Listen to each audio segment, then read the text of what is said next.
Hello friends, welcome to my channel. आज हम इस वीडियो में अपने D triple S B JE और एई से रिलेटेड कुछ चीज़ें डिस्कस करने वाले हैं। अगर आप चैनल पे नए हैं तो चैनल को सब्सक्राइब ज़रूर करें, और वीडियो अगर आपको अच्छा लगता है तो वीडियो को लाइक और शेयर भी ज़रूर करें। तो सबसे पहले D triple S B JE से रिलेटेड कुछ क्वेश्चंस पूछे जा रहे थे कमेंट्स में, तो मैं उनके आंसर कर देता हूँ आपको। कि सबसे पहले एक जो क्वेश्चन है, बहुत ही जो कि डिप्लोमा वाले स्टूडेंट्स के लिए एक्सपीरियंस रिलेटेड क्वेश्चंस, कि सर एक्सपीरियंस सर्टिफिकेट से ही काम चल जाएगा या फिर कैसे हमारा एक्सपीरियंस सर्टिफिकेट की वेरिफिकेशन कैसी होगी। वेरिफिकेशन आप पूछ रहे हैं कि एक्सपीरियंस सर्टिफिकेट की कैसी होगी। तो देखो, पहले तो जनरली तो एक्सपीरियंस सर्टिफिकेट ही चेक किया जाता है। ठीक है, ज़्यादा से ज़्यादा जहाँ से आपने सर्टिफिकेट बनाया गया है तो वहाँ से वेरिफिकेशन होती है कि आपके यहाँ इन्होंने काम किया था या नहीं किया था।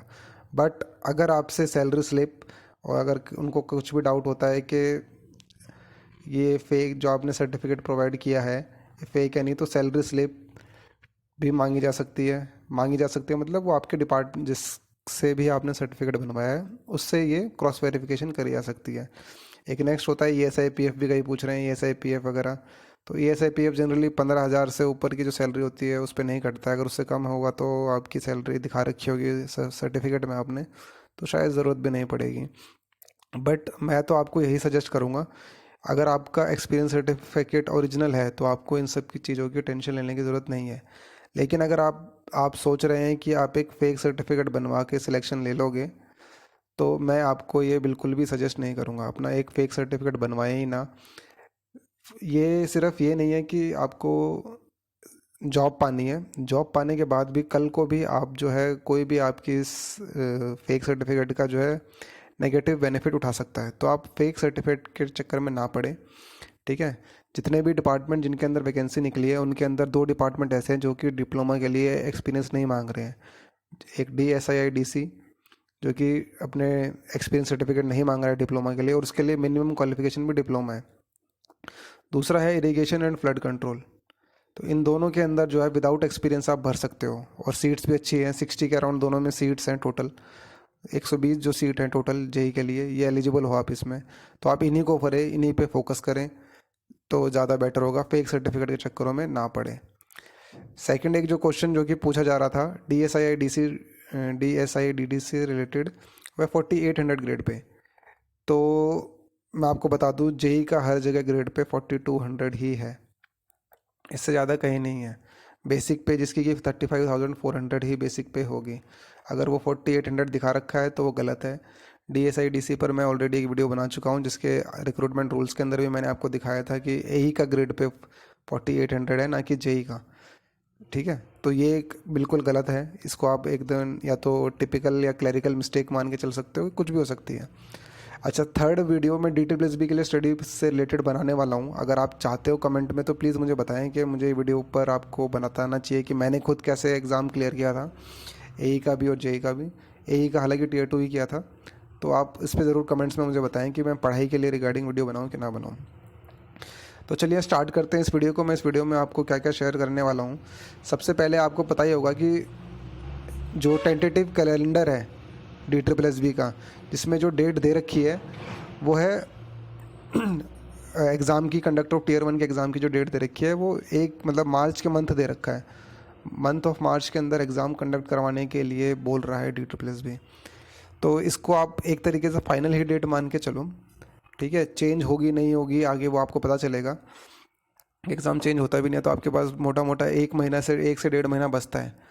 ठीक है, लेकिन अभी अभी रिसेंट में बात की जाए, UPPSC ने भी अपना जो है एग्ज़ाम की डेट जो कि 23 जनवरी थी उसको कैंसिल करके आगे अप्रैल में बढ़ा दिया है। तो देर आर चांसेस के एग्ज़ाम की डेट जो है आगे पोस्टपोन हो सकती है। लेकिन आप मान के चलो कि आपके पास टाइम बहुत कम है और आपको अच्छे से पढ़ना है। ठीक है, क्योंकि ये मेरे ख्याल से लास्ट चांस है जिसके अंदर की दिल्ली में वैकेंसी निकल रही है। अदरवाइज़ बाद में अब जो है शायद आगे वैकेंसी ना निकले डिपार्टमेंट्स में इतनी सारी, क्योंकि लास्ट ही लग रही है मुझे भी, क्योंकि 2-3 बार तो MCD कंडक्ट करा चुका है। 3 ही बार ही इरिगेशन एंड फ्लड कंट्रोल भी कंडक्ट करा चुका है। 3 बार ही दिल्ली जल बोर्ड भी करा चुका है, NDMC भी करवा चुका है। तो ये सारे डिपार्टमेंट जो हैं, आपने देखा होगा NDMC के अंदर इस बार भी 0 वैकेंसीज निकली हैं। तो NDMC के अंदर भी ऑलमोस्ट जो है वैकेंसीज़ का स्लॉट भर चुका है। तो ये आपके पास लास्ट चांस है दिल्ली में जॉब लेने के लिए। ठीक है, एक बार अब जो है हम सिलेबस को विज़िट कर लेते हैं, सिलेबस को एक बार चेक कर लेते हैं थोड़ा सा। ये जेई के लिए जो सिलेबस है इस तरीके से टीयर 1 और टीयर 2 दो पार्ट में होने वाला है। टीयर 1 जो है क्वालिफाइंग नेचर का होगा। टीयर 1 के अंदर ऐसा कुछ भी नहीं है जो कि इसके आपके मेरिट में या फिर फाइनल सिलेक्शन में इसके मार्क्स जुड़ेंगे। ठीक है, टीयर 1 जो है क्वालिफाइंग होगा, जिसमें दो पार्ट होंगे, section A and section B. Section B में जो कि हमेशा से आता है इसका DSSB जो लेती है, general awareness, general intelligence and reasoning, arithmetical and numerical ability, Hindi language और इंग्लिश लैंग्वेज।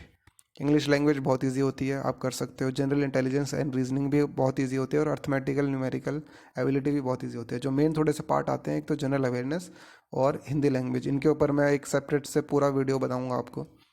फिलहाल हम बस सिलेबस को थोड़ा सा डिस्कस कर रहे हैं। ये 100 क्वेश्चंस होंगे, 100 ही मार्क्स होंगे। इधर भी 100 क्वेश्चंस होंगे, 100 ही मार्क्स होंगे। टोटल 200 मार्क्स का क्वेश्चन होगा, जो आएगा सारा का सारा 200 मार्क्स का होगा। ठीक है, इसमें दो पार्ट ही हैं, section A and section B. फिर जो टीयर 2 है उसमें दो पार्ट हैं। टीयर 2 के अंदर भी दो पार्ट हैं आपके, जो कि 3 घंटे जेई के लिए 2.5 घंटे का पेपर होने वाला है, जिसमें से 100 क्वेश्चन जो है क्लियर लिखा हुआ है। पार्ट 1 ऑब्जेक्टिव, पार्ट 1 के लिए है objective type multiple choice questions covering the entire syllabus of the qualifying subject. Qualifying subject बोले तो आपका सिविल इंजीनियरिंग, उसके 100 क्वेश्चन 100 मार्क्स। ठीक है, फिर नेक्स्ट जो पार्ट 2 है, objective type multiple choice question to evaluate the ability of application of concept, problem solving capacity और ability to comprehend context and apply theoretical aspects. इसके केवल 50 क्वेश्चन आने हैं और ये एक क्वेश्चन 2 मार्क का होने वाला है। 50 क्वेश्चन 100 मार्क्स, तो टोटल मिला के आपके 200 मार्क्स। ये इस बार इन्होंने बड़ा ही अटपटा सिलेबस बना दिया है।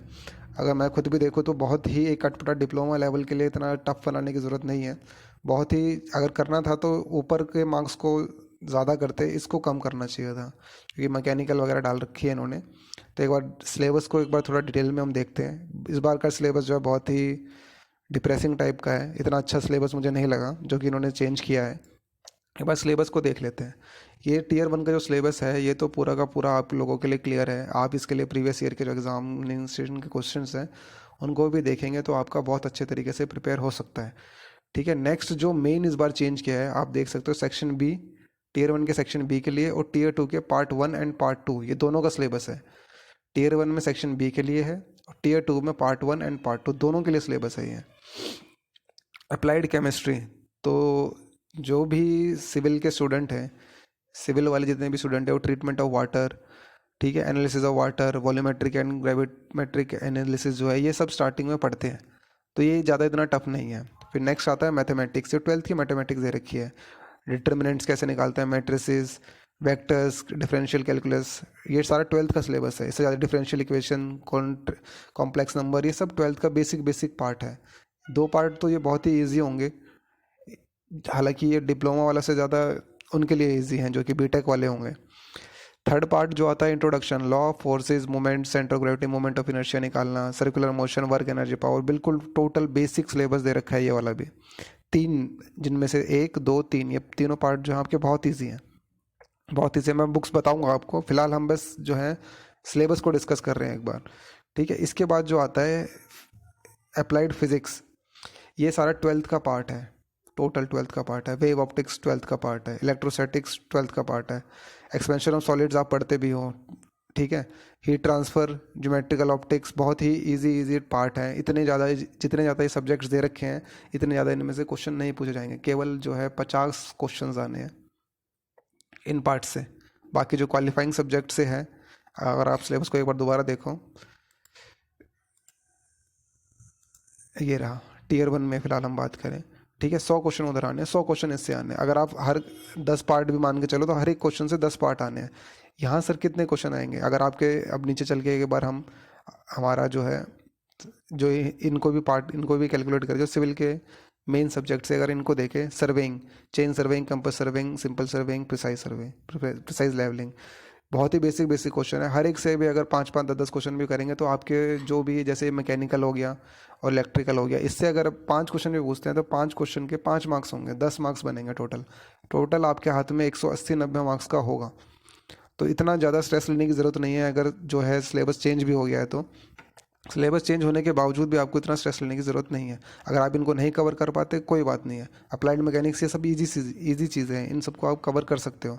अगर इलेक्ट्रिकल और मैकेनिकल को आप कवर नहीं कर पा रहे हो तो आप छोड़ दें, उसको इतना ज़्यादा स्ट्रेस लेने की ज़रूरत नहीं है। जो पार्ट आप कर पा रहे हो उसको ही पढ़ना, ठीक है। सर्वेइंग, उसके बाद बिल्डिंग कंस्ट्रक्शन, सारे फाउंडेशन वॉल, पार्टीशन वॉल, बहुत बेसिक बेसिक चीज़ें हैं। बिल्डिंग कंस्ट्रक्शन के लिए भी बुक आती है, आप उसको बीसी उनमें की जो बुक आती है उसको पढ़ेंगे तो बहुत आराम से ये पार्ट कवर हो जाएंगे। इरिगेशन इंजीनियर, बहुत ही सिंपल सिंपल क्वेश्चन बता रखे हैं इसके अंदर। Rainfall, run run of, water requirement of crops, lift irrigation, flow irrigation, इनके बारे में बस बेसिक पढ़ना है। फ्लो इरिगेशन क्या होता है, कैनाल हेडवर्क्स के अंदर कौन कौन से कंपोनेंट्स होते हैं, क्रॉस ड्रेनेज वर्क कौन कौन से हैं, चार जो आपके एक्विडक्ट और ये सब होते हैं उन सब के बारे में पढ़ना है। डैम्स आपसे पूछ रहे हैं, डैम्स कितने टाइप्स के होंगे, इतनी सारी बेसिक बेसिक चीज़ें हैं ये।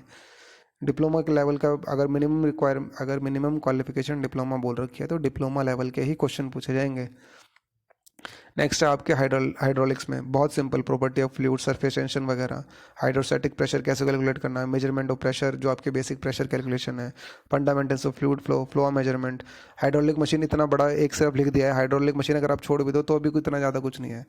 Flow through pipes, flow through open channel भी बहुत ईजी है, आप पढ़ते हो। अब एक ये जो बहुत ही मतलब एक क्या कह सकते हो ड्रास्टिक सिचुएशन है, कंप्यूटर एप्लीकेशन देना जिसके अंदर की जिसमें introduction to C, computer languages बोल रखी है, basic concept and functions of an object. हालांकि ये सारा का सारा जो है ये थियोरेटिकल है। ये आप अपने जब भी डिप्लोमा के भी अगर फर्स्ट ईयर में आप जाते हो तो आपको कंप्यूटर की चीज़ें दी होती हैं, इसमें से आप सिर्फ बेसिक बेसिक पार्ट पढ़ना, बेसिक बेसिक ही पढ़ने की ज़रूरत है। जैसे इनपुट एंड आउटपुट डिवाइसेस कौन कौन से होते हैं, ठीक है। फिर यहाँ पे application of computer in various fields, बहुत ही basic simple. Types of computer कौन कौन से हमारे जो स्टार्टिंग में आए थे कंप्यूटर कौन कौन से थे, हिस्ट्री कंप्यूटर की जनरेशन कौन कौन सी थी, क्लासिफिकेशन कौन कौन सी है। तो बहुत ही बेसिक बेसिक चीज़ें हैं, इतना ज़्यादा इसको देख कर डरने की ज़रूरत नहीं है, ठीक है। अब एक बस जो इसमें जो सबसे आपको डिफरेंट लगेगा, एक तो ये इंट्रोडक्शन टू सी, इस पार्ट को आप छोड़ भी दो तो कोई इतना ज़्यादा दिक्कत वाली बात नहीं है। इंट्रोडक्शन टू सी जो है बहुत ही इतना ज़्यादा अंदर आपको डीप में पढ़ने की ज़रूरत नहीं है, ठीक है। इसके बाद आता है कंक्रीट टेक्नोलॉजी, वर्केबिलिटी से रिलेटेड बहुत सारी जो सीमेंट की प्रॉपर्टीज़ क्या क्या होती हैं, फिजिकल प्रॉपर्टीज़, एग्रीगेट्स की, प्रोपोर्शनिंग ऑफ कंक्रीटिंग ऑपरेशन, ये सब बेसिक बेसिक चीज़ें हैं दे रखा है। सबसे ईजी है सिंपल स्ट्रेस, मेरे को सबसे ज़्यादा जो सोम और स्ट्रक्चर ईजी लगता है, तो ये भी बहुत ही बेसिक पार्ट दे रखा है इन्होंने। थिन वॉल ट्यूब्स दे रखे हैं, स्ट्रेन एनर्जी दे रखी है, बहुत ही सिंपल सिंपल सा है। आपको केवल जो है सिविल पर, मेरा अल्टीमेटली कहने का जो मतलब है आपको सिविल के पार्ट पर फोकस रखना है। इन्वायरमेंटल इंजीनियरिंग आप ऊपर केमिस्ट्री में चुके हो गए, ठीक है। Construction material, brick, cement, lime, इन सब की प्रॉपर्टीज़। उसके बाद आता है सॉइल मैकेनिक्स। सॉइल मैकेनिक्स में भी बहुत इजी इजी से पार्ट दे रखे हैं, bearing capacity, soil exploration, strength characteristic of soil, effective stress. और ये ऊपर का पार्ट जो है कि लेक डिपॉजिट में अगर होती है तो उसको क्या बोलते हैं, लेक्विस्ट्रीन बोलते हैं, एलिवियन किसको बोलते हैं, वो सब ये चीज़ें बेसिक पार्ट दे रखा है। फिर एक आता है डिज़ाइन ऑफ आरसीसी स्ट्रक्चर्स। इसके लिए तो हमेशा मैं कहता हूँ, जब भी मैं खुद पढ़ता था, मैं सिर्फ एक मेडिजी या फिर एक नई हैंडबुक आ रखी है उसकी हैंडबुक को पढ़ता था। इसके अंदर जो कोडल प्रोविजन दे रखे होते हैं हमेशा वही पढ़ के जाता था आरसीसी के अंदर। वहाँ पे डिज़ाइन तो आपसे होगा, करवाएंगे नहीं। इसके बाद में आता है एनालिसिस ऑफ स्ट्रक्चर्स, जिसमें आते हैं ये वाला पार्ट, एनालिसिस ऑफ स्ट्रक्चर, जो थ्योरी ऑफ स्ट्रक्चर जिसको भी कहते हो, स्ट्रक्चर पार्ट 2 कहते हो। इसके अंदर बेसिकली अगर आप देखो तो बड़े बड़े न्यूमेरिकल्स दिए होते हैं, इसमें आपको उतने बड़े बड़े न्यूमेरिकल्स आपसे नहीं कराने जाने वाले। आपसे जो बेसिक बेसिक चीज़ें पूछी जाती है, जैसे कि डिटर्मिनेसी निकालना, स्लोप डिफ्लेक्शन पता होना चाहिए आपको, फिक्स एंड पर जो है कितना फिक्स एंड मूवमेंट लगता है, ऐसी ऐसी चीज़ें आपको याद रखनी चाहिए। इसके बाद कंस्ट्रक्शन मैनेजमेंट एंड अकाउंट्स, ये एक अलग पार्ट इन्होंने जो है जोड़ा हुआ है। प्रोफेशनल एथिक्स, ये अगर देखा जाए तो इनके ऊपर बुक्स बनती हैं एक एक पे, जो एक एक इन्होंने लाइन सिर्फ लिख दी। इंडस्ट्रियल लॉज, ठीक है, फाइनेंस मैनेजमेंट, इस तरीके से। कैड आप पढ़ते ही हो, तुम कैड आप पढ़ते ही हो, ट्रांसपोर्टेशन इंजीनियरिंग आ चुका है, डिज़ाइन ऑफ स्टील स्ट्रक्चर ये आप पढ़ते ही हो, ठीक है। एस्टिमेशन एंड कॉस्टिंग, ये एक बहुत इंपॉर्टेंट है, अगर आपको पढ़ना है कोई सब्जेक्ट अच्छे तरीके से ध्यान से, तो वो है एस्टिमेशन एंड कॉस्टिंग का। आप इसको ज़रूर अच्छे तरीके से पढ़ना है। इसके अंदर आपको, मुझे जो लगता है कि सबसे ज़्यादा जो क्वेश्चंस पूछे जा सकते हैं वो एस्टिमेशन एंड कॉस्टिंग से पूछे जा सकते हैं। इसके अंदर एक एक जो लाइन दे रखी है, इसके अगर आप थोड़ा थोड़ा सा पढ़ लो किसी चीज़ को तो आपके लिए सेप्टिक टैंक्स, ठीक है, एनालिसिस ऑफ रेट क्या होता है, रैंडम रबल एंड एशल क्या होती है, ये बेसिक मैसनरी में ही है आपका सारा का सारा। तो मेरा जो आपका बेसिक एक रूल कहने का मतलब ये है, आप सिविल के सब्जेक्ट्स पे ज़्यादा फोकस करें, ठीक है। सिविल के सब्जेक्ट्स के पार्ट पे ज़्यादा फोकस करें टीयर 1 में, और इन पे भी ज़रूर फोकस करें, जो आपकी जनरल अवेयरनेस और इस पर, ठीक है। बाकी आपके सारे पार्ट जो हैं अच्छे होंगे। कट ऑफ जो है इतनी ज़्यादा हाई नहीं जाएगी, वो एग्ज़ाम के पेपर को देख कर ही पता चल सकता है कि कितनी जाएगी। लेकिन ज़्यादा सिलेबस को जो है चेंज होने में आप उसका ज़्यादा स्ट्रेस ना लें, सिलेबस का चेंज होने का स्ट्रेस ना लें। इतना ज़्यादा कोई भयंकर इन्होंने सिलेबस के अंदर चेंज नहीं करा है, ठीक है। सिलेबस में इतना ज़्यादा भयंकर चेंज नहीं है जेई के लिए, तो आप इसको अच्छे तरीके से पढ़ सकते हैं।